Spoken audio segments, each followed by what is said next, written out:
About 3,500 young Vermonters go to school in Lamoille County. About 1,500 of them in the 3 public high schools: Lamoille Union High School in Hyde Park, People's Academy in Morrisville, and Stowe High School. About 2 years ago, those 3 schools had a dropout rate of 7%. That was 2.5 points higher than the statewide rate. And yet, 54% of the kids who graduated continued their education past high school. That, too, was 2.5 points ahead of the statewide rate. Good evening, I'm Marcellus Parsons. This is the Channel 3 News for Tuesday, the 11th of December, 1990. Tonight, our Lamoille County broadcast comes to you from the auditorium of People's Academy in Morrisville. This is a school that continues to benefit from the good fortunes of a local boy who went away and made good, but never forgot his roots. And on a cold December night, People's Academy is a school in Vermont that takes its basketball seriously. Next week, People's Academy plays their big rival across the county. It will be the big game with Lamoille Union High School. But tonight, the girls' squad of People's Academy is playing the Lakes Region Union High School team from up in Orleans County. We will be checking in on this game throughout the next hour. Tonight's bicentennial broadcast takes a look at this school, or how this school, which began as the Poor People's Academy more than 140 years ago, continues to benefit from the largesse and generosity of a man named Alexander Copley, a man who left this area and went to Boston, the Alexander Copley for whom Copley Square is named. We will also tell you stories about how this county and this community continue to benefit from Alexander Copley's riches. And we will report on the changing economic times and how the railroad that runs through this particular community continues to survive. Sharon Meyer is outside trying to survive a blast of frigid December air. It has been a very cold day throughout the area today, and of course we decided to come to Morrisville, which is one of the cold spots in this county and in the state. We're registering about 17 degrees here in Morrisville. It is going to be getting a little bit warmer over the next day or so, though. Thank you, Sharon. You better come back in here and warm up. We'll be looking forward to your story about a woman who survived the Great Flood of 1927.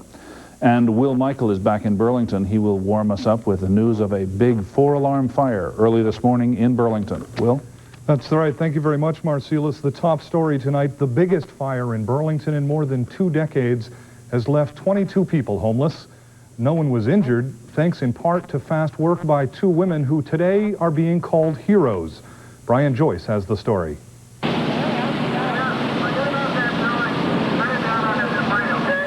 The blaze broke out on Winooski Avenue in Burlington's Old North End just after 3 a.m. 2 apartment houses and a furniture warehouse burned to the ground in less than an hour. 4 other apartment houses were gutted before the fire was knocked down 3 hours later.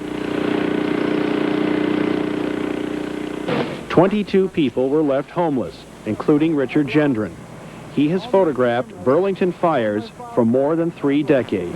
Old pictures of fires that I collected and that I took back in the 50s. Everything. Everything is gone. Gendron and some of the others returned this morning to salvage what little was left. Most were grateful just to be alive. Come on down from there. We ain't got anybody hurt yet. We don't want anybody more. I just had time to grab my girlfriend and my son. That's all that mattered to me. Save my family. It was Brenda Kennett and Priscilla Letourneau who awakened Scott Bombard and many others. They were just driving by, noticed the smoke, and started knocking on doors. It was just really terrifying to go in and having flames behind you and trying to get people out. Brenda, were you scared at all? Actually, I wasn't even thinking. I didn't even think about it. I just went in and did what I had to do and got out. I didn't stay around long enough to count the chickens. Firefighters remained on the scene all day, cooling the embers and looking for what started the fire. They say that answer may not come for days. Brian Joyce, Channel 3 News, Burlington.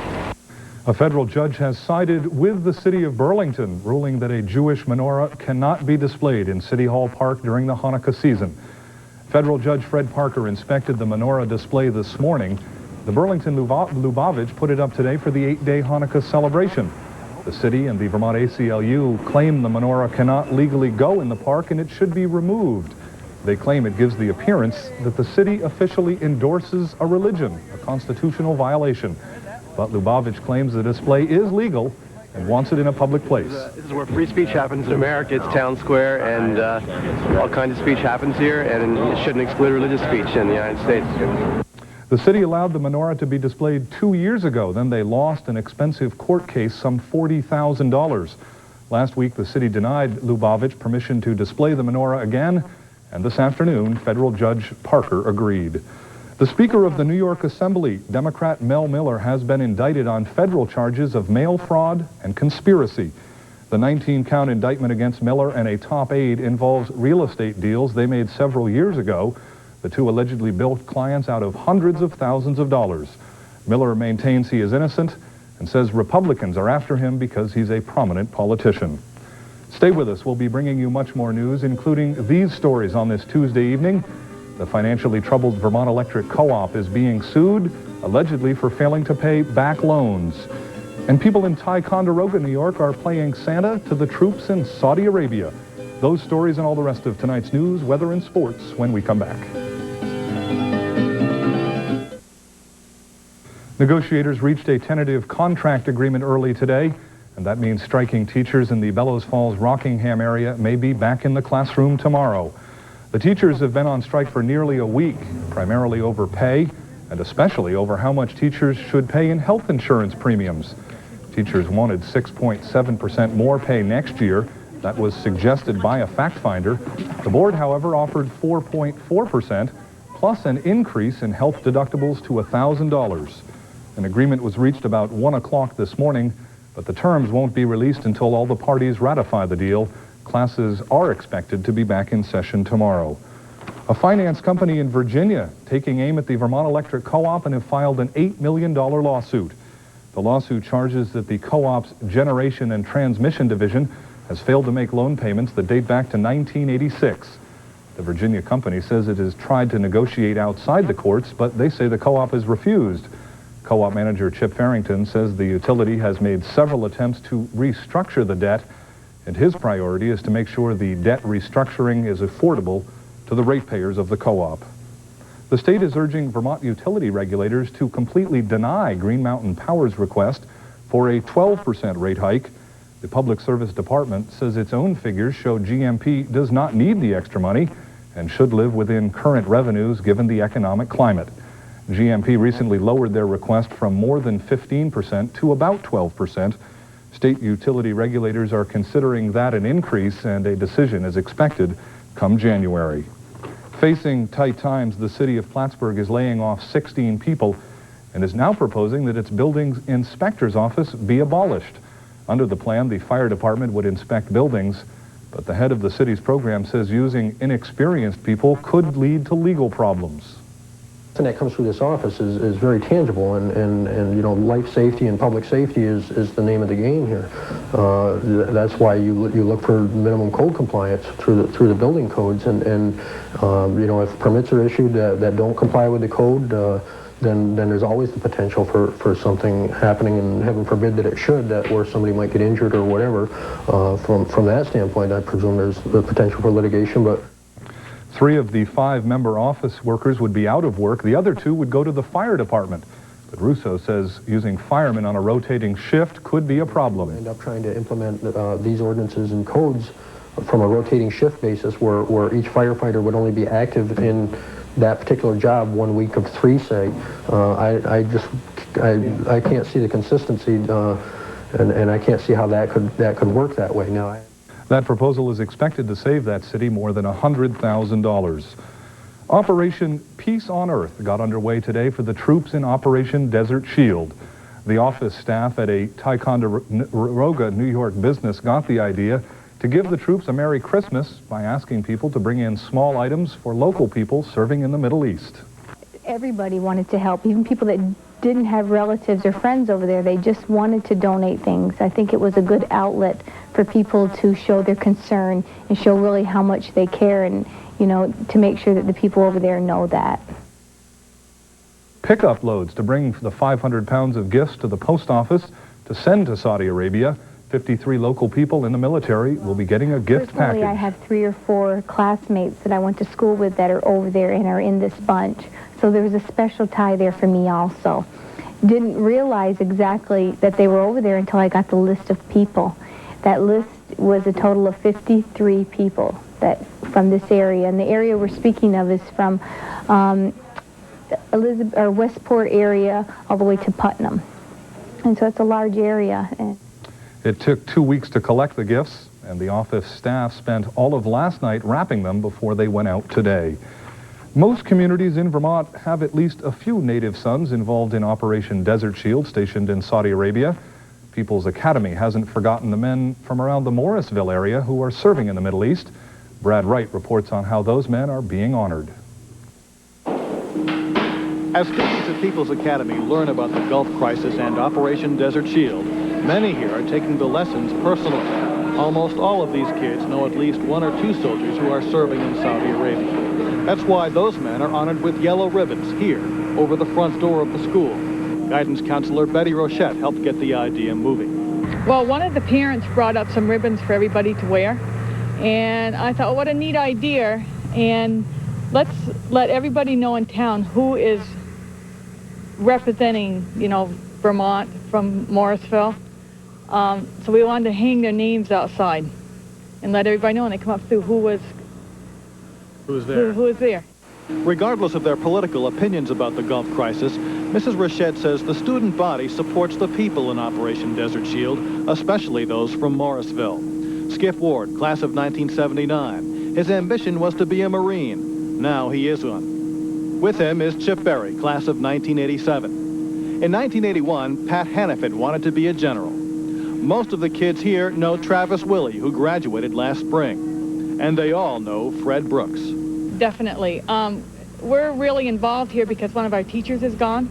And it's a very well-liked and respected teacher, and it really upset a lot of students. And you'll see practically everybody has a yellow ribbon on.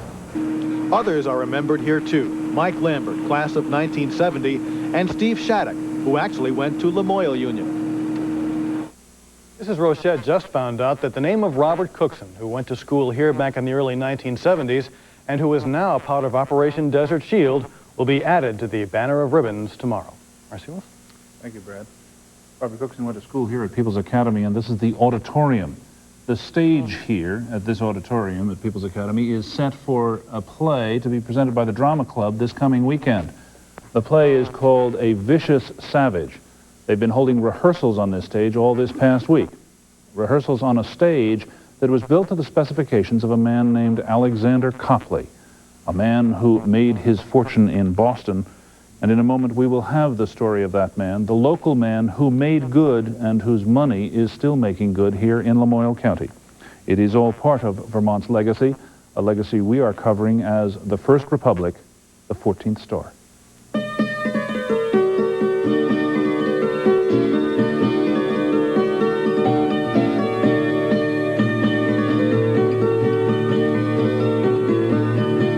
Republic 14th Star is brought to you tonight by Blue Cross Blue Shield of Vermont, your friends and neighbors working hard to ensure that all Vermonters have access to health care coverage, and by Union Bank of Lamoille County, 100 years of interest and trust in our community.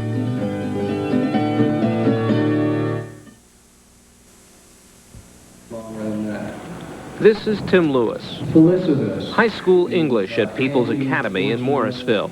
In 1850, tuition for common English courses ran $3 a term. Another 50 cents got you higher English. Room and board ran $1.25 a week. This was the Poor People's Academy, so named because the wealthy in Morrisville opposed its creation.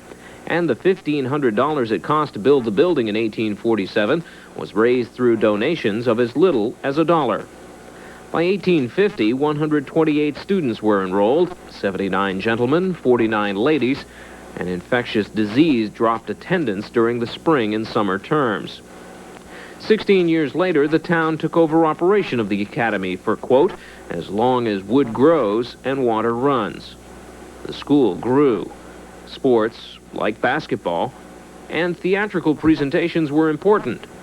PA graduates found success beyond Vermont's borders. Charles Waterman became a Colorado senator.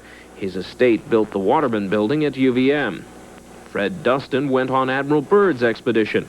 The PA banner flew at Little America in 1935. It's now back in the hall in Morrisville. But the school owes its biggest debt to Alexander Copley. Orphaned at 10, the Morrisville native amassed a fortune in the drugstore business and Boston real estate, like the Copley Plaza Hotel. Copley's plans for a summer home here in Morrisville died with his wife. He built a new school instead in 1928. But Alexander Copley's concern with his community did not end just with the money for his new school for his alma mater. His concern went way beyond education. As Bridget Barry tells us, he was concerned about the health and well-being of the people here. Morrisville residents say Alexander Hamilton Copley would be proud of the community he grew up in. It's a community that has reaped the benefits of Copley's generosity for decades. He loved the town of Morristown, and he felt that he wanted to leave something. That giving can be traced back to 1932 and this 3-story house. It is the building that Copley converted into a 15-bed hospital. It is Copley Hospital, a move that brought modern medicine to rural Vermont. This is how the building stands today. It is now a nursing home serving the community's elderly. And this is the hospital, now a 53-bed facility providing inpatient primary and secondary health care. And basically, Copley Hospital was the first and the biggest thing that really helped the town. Copley not only gave Morrisville the hospital, he also gave his neighbors access to the health care it provides. A trust called the Copley-Munson Fund is still being used today. The interest is used to benefit needy people.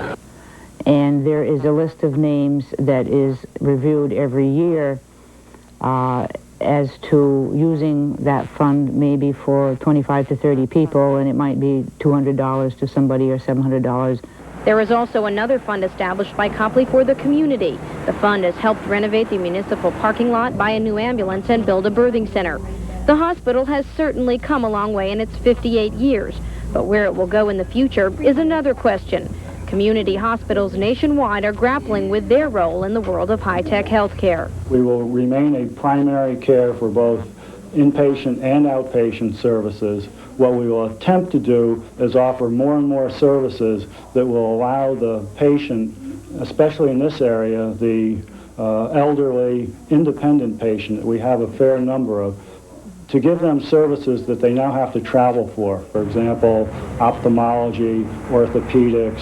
And with the financial means that Alexander Copley continues to provide year after year, more people will continue to benefit from those services. Copley's never-ending gift to his neighbors. Bridget Barry, Channel 3 News, Morrisville. And again, this is a shot of the huddle just before resumption of the game as People's Academy takes on Lakes Region.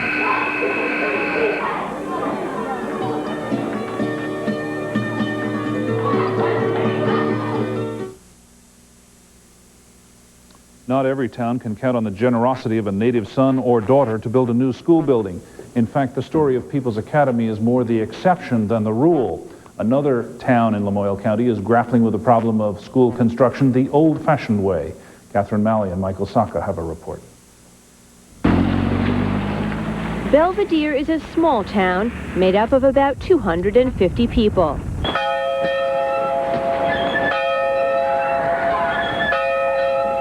And this is the town's elementary school. Built in 1914, it is one of the oldest schools in Lamoille County. The smallest, too, with only 18 students. And what will 68 be? 70. And 23 will be? Fine. Perfect. I always think of Belvedere as the little house in the prairie school. It represents another era, another time in history. But the state says this little school has not kept up with the times. It is not handicap accessible, and by state standards, the library is too tiny, so is the playground.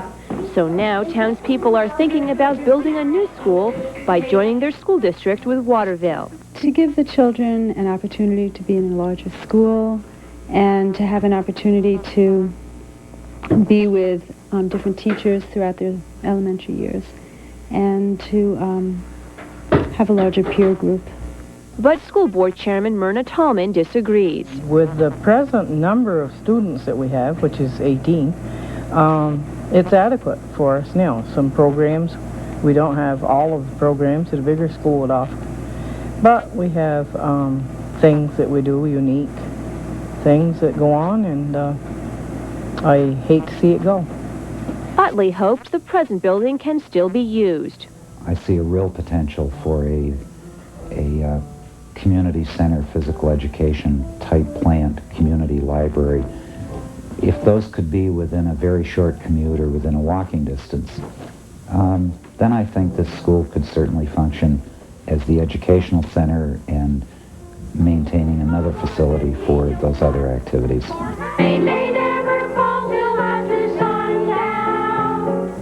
Last night, both towns held special meetings to study the idea of joining their school districts. Belvedere okayed the study, Waterville rejected it. So now there's a petition going around town calling for a revote, a vote that may eventually mean the end of Belvedere's little schoolhouse. Catherine Malley, Channel 3 News, Belvedere. So while the people of Belvedere are still deciding where they are going to go next, the children of their neighbors in another Lamoille County town in Eden have just finished the first 3 months in their brand new school building. It was built in September. It was actually completed in September. 125 kids go to classes here. The cost of the new school will not immediately affect the town's property tax rate. That's because the land was cheap and the school board was able to sell the old building for a good price. This building represents the next century. We really are moving into the next century. The old school served this community real well for 40 years, and it was designed and built for a different era. That era's gone. Here we are in rural, some people would say poverty-stricken area. We have satellite dish, we have television that'll be hooked into every room, we'll have instant worldwide communications for every classroom. It's just a different world, a different age. Belvedere's problems and Eden's success may stem in part from some dramatic shifts in the economic makeup of Lamoille County. In a moment, we'll see how the influence of the tourist town of Stowe is spreading throughout this county, the 14th county in Vermont, and we'll hop aboard a railroad that was built in 1877 as part of a grand scheme. They intended to run freight from Portland, Maine, all the way to the Great Lakes, bypassing Boston. The idea was to make every businessman rich along the railroad's right-of-way. That Ogdensburg and Portland Railroad never did fulfill its goal. It went bankrupt just a few years later in 1880. However, the trains still run right through Morrisville. But it's a wonderful place up there. They've had a lot of things that are just a lot of fun. I mean, there's Checkerberry Village up there somewhere, I think. And the old railroad that has sort of been revitalized, that I take the grandchildren on every year, which was known as the St. Jesus and Lake Cumming. It was actually the St. Johnsbury and Lamoille County Railroad. And but locally that was its nickname, because everybody knew the railroad, and like all of the small short line railroads, it probably operated a dollar short and a day late, but it served a vital function.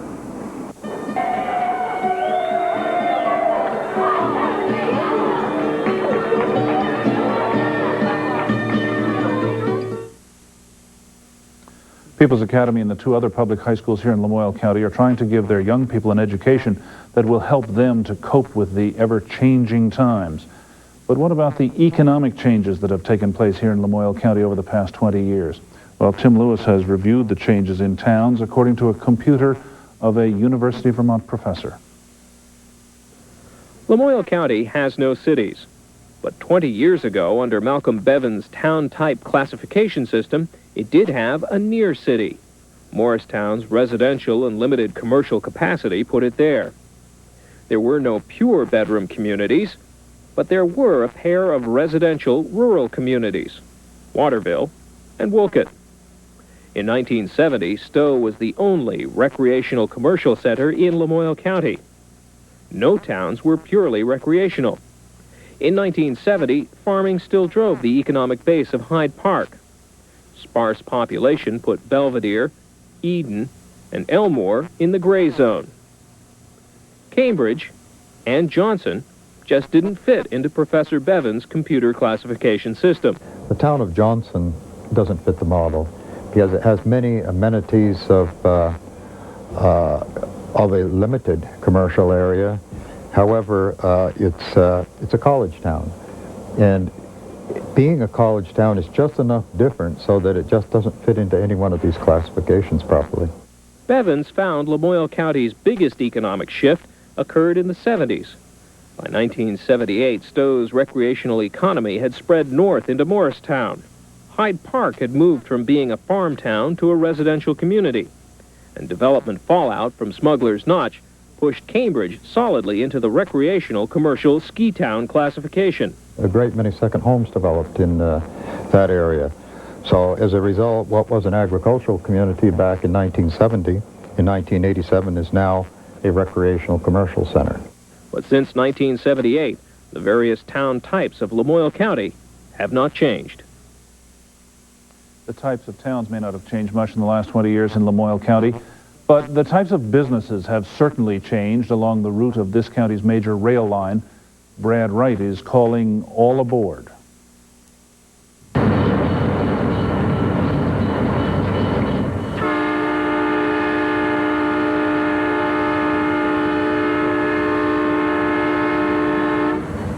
But there's also a timelessness about railroad travel, that it doesn't change. And in a changing society, it is very nice to have something that you can count on not to change. The Lamoille Valley Railroad still creates the illusion of old-time railroad travel. But the truth is, this railroad has changed a lot in the past 20 years. Seen a lot of change from the time I started till now, I'll tell you. From a big railroad to nothing. We used to draw 30-car, 40-car trains here twice a day, and now we're drawing passengers during the summer, and that's about the extent of our business on this line.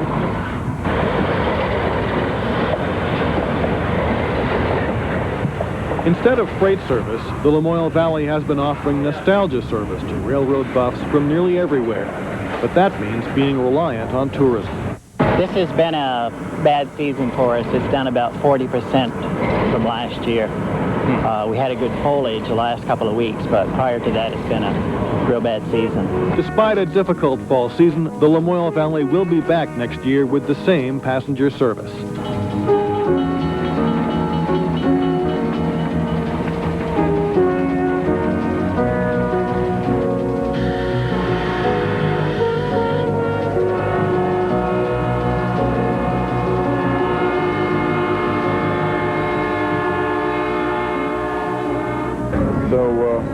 We kept our plans to ride the Lamoille Valley Railroad over to St. Johnsbury and just feel that it's a pretty super way of relaxing, seeing the country, and it's just a great day. Nice people, good atmosphere, so it's very, very comfortable. Management of the Lamoille Valley Railroad will try to add to its business next season. They hope to get some freight traffic back on the line, which could help keep the Lamoille Valley on the right track. You know, I'd say that the elimination of a railroad, or the demise of a railroad, is like a death in the family to a fellow like me. To me, it's a terrible thing to see the tracks torn up and a railroad abandoned, and it's very sad, because you know, once they're gone, they'll never come back.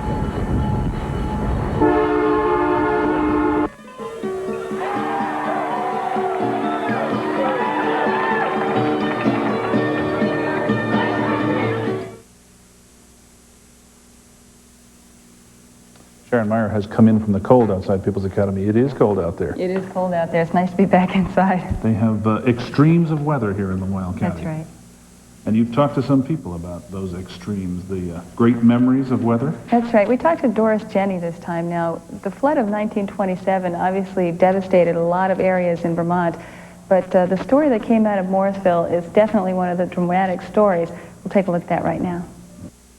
You drive into Morrisville these days. When you cross the Lamoille River, look to the southwest. There used to be a neighborhood there on the other side of the power plant. Back in November of 1927, the Great Flood hit Morrisville hard. Doris Jenny was 29 years old then and lived with her family on the old River Street. She recalls the night when the rain was so heavy, her family packed and planned to leave for higher ground in the morning, but at sunrise they realized they could only save themselves. The raging water had surrounded the neighborhood and was still rising. Carol Sulloway from town initiated the dramatic rescue. He tied twine to a baseball and threw it across to the stranded families, and that was used to pull a rope across. Someone else made a seat swing and a pulley, and one by one, all 27 people, half of which were just children, climbed the ladder and made their way across the dangerous waters. The blurred object in this photo is someone riding across the rope. Mrs. Jenny was the second to last person to make that trip. She said she was frightened, but she was more worried about her father, who was last. The water was already undermining the tree that was holding the rope up, and she remembers they all worried it wouldn't hold. Her father did make it safely across, though, and in spite of the loss of property, all 27 people survived their ordeal, for which they are grateful. Tonight's weather is brought to you by Cooked Ham. It isn't just for Sundays anymore. Well, we are going to be looking for a little more snow to be heading into the area. Let's go back and check the statistics so far for the month of December as far as what is going on in Burlington. They picked up just 1/10 of an inch of snow yesterday in Burlington. The monthly total, 2.1 inches.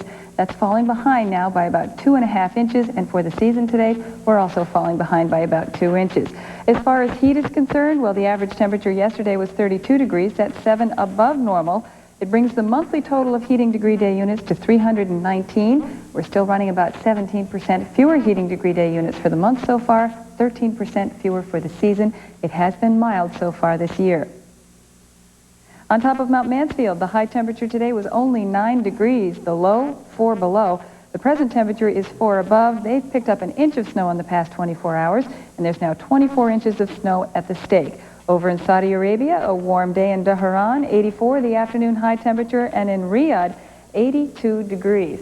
Now here in Morrisville, the temperatures have been dropping into the mid-teens. That's not the coldest spot in the northeast, though. We'll take a look at that map, and we find that in the northeast, 10 degrees is the cold spot in Quebec, 11 in Caribou. That ranges on up to 38 degrees down in LaGuardia. Now a little bit closer to home, we have 12 degrees, the cold spot in Newport.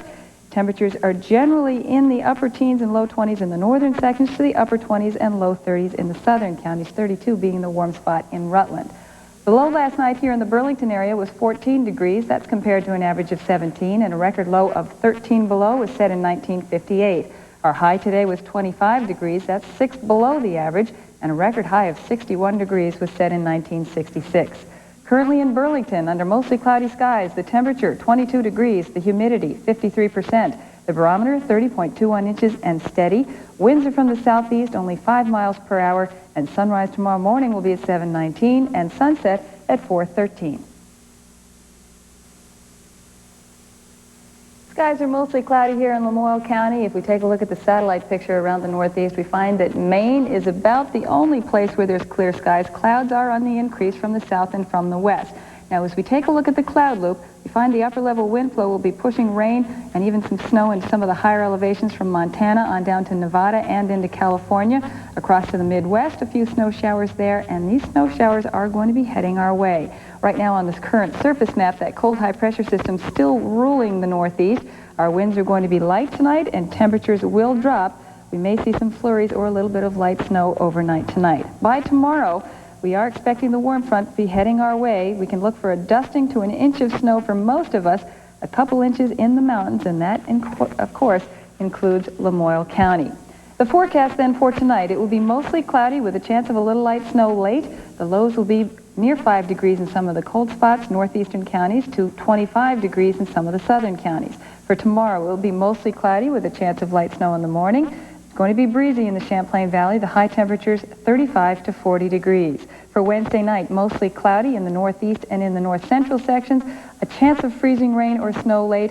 Temperatures will be near 30 degrees in the south and in the northwestern counties. A chance of showers. Temperatures 30 to 35. For Thursday, rain or freezing rain in the morning in the northeast, turning windy and colder with a chance of afternoon flurries. The high temperatures 35 to 40. Those will be in the morning, though, and the temperatures will be dropping during the afternoon. The extended outlook for the end of the week: dry on Friday, on Saturday and on Sunday, a chance of rain which could start as snow. High temperatures 35 to 45 degrees. Up next is sports and more bicentennial coverage.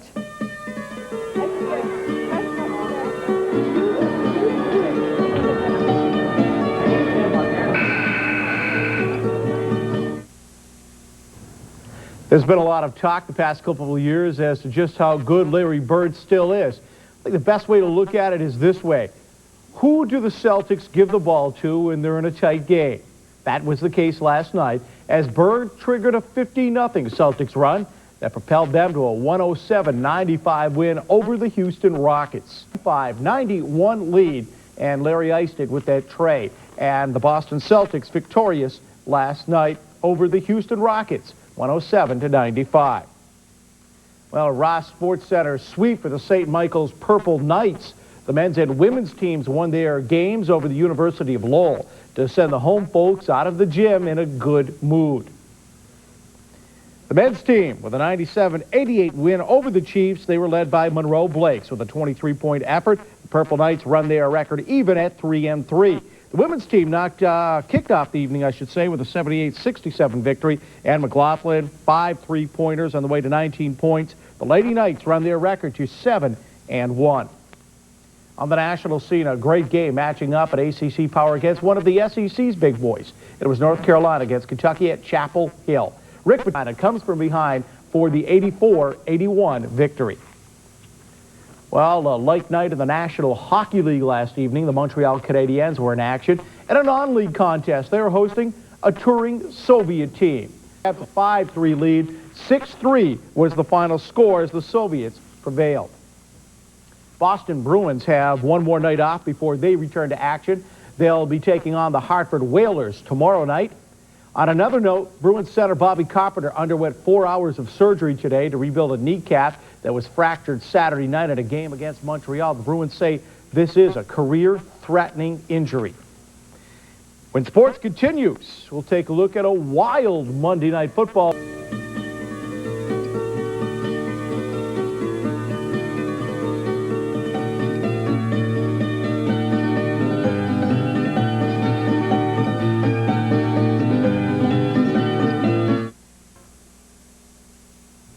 A week ago, the New York Giants and San Francisco 49ers struggled to put 10 points on the board in the entire game.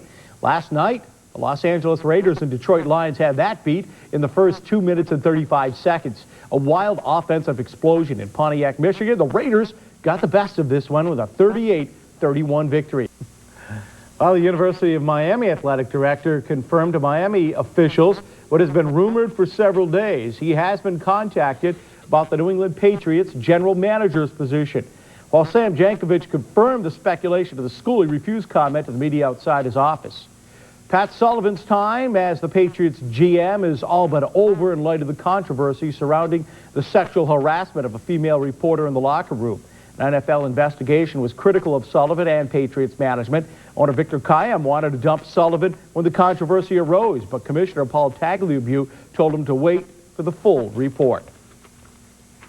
Big East schools with Division I football programs will invite West Virginia, Temple, Rutgers, and Virginia Tech into a Big East football league. That word from the Philadelphia Inquirer as they reported today that athletic directors from Syracuse, Pitt, Boston College, and Miami will meet tomorrow in Washington to vote in the new members. And when sports continues, we take you to today's World Cup skiing action. Alberto Tumba tries to tame the home hill and will return to Lamoille County for more of our bicentennial celebration.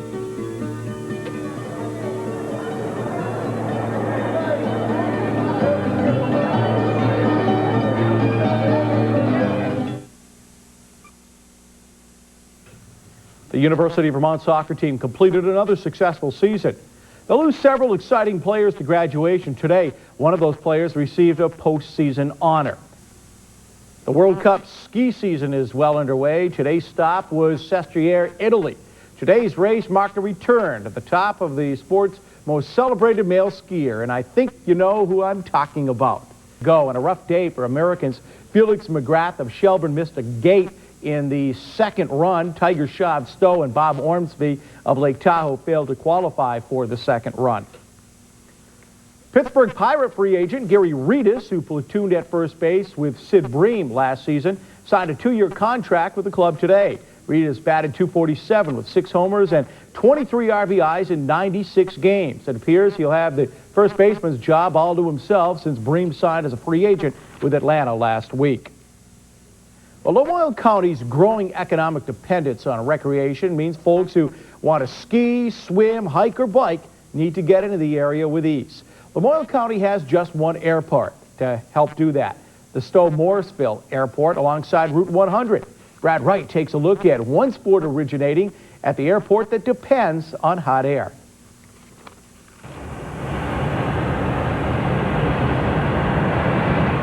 From 4,000 feet, Lamoille County looks like lots of other counties in Vermont, but there is one very distinguishable yet invisible difference. Lamoille County has the wave. The primary reason is Mount Mansfield over there. It provides the barrier to the strong westerly winds that give us a mountain wave in the wintertime. And this is a motion of the air where it goes up and comes back over the mountain and forms what's called a standing wave downwind. And we fly in the upwind parts to get into high altitude areas.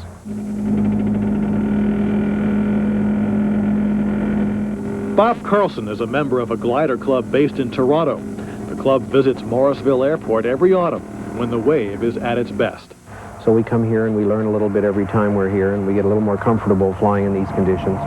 And as time goes on, you have local guys like Dale who know the area very well, and they know what the weather's going to be like and what kind of wave we're going to have. Dale Masters is truly one of the masters of glider flight in Vermont, and one element of the industry he knows best is the clientele base.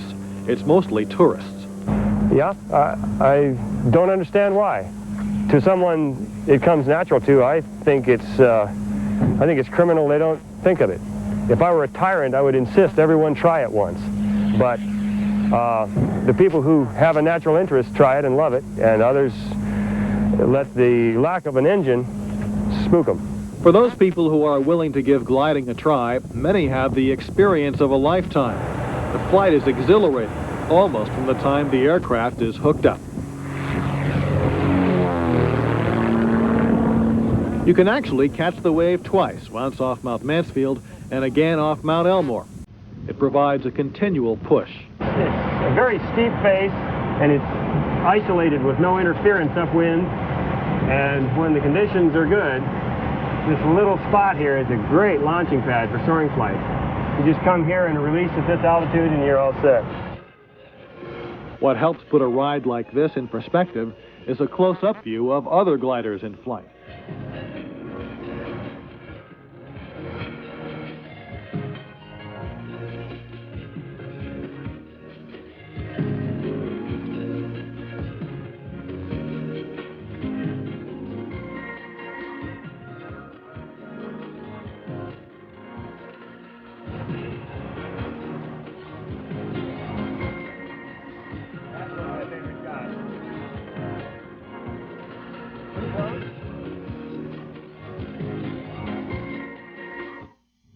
Looks like a lot of fun. And that's a look at tonight's sports. We continue with Marcellus Parsons in Lamoille County after this.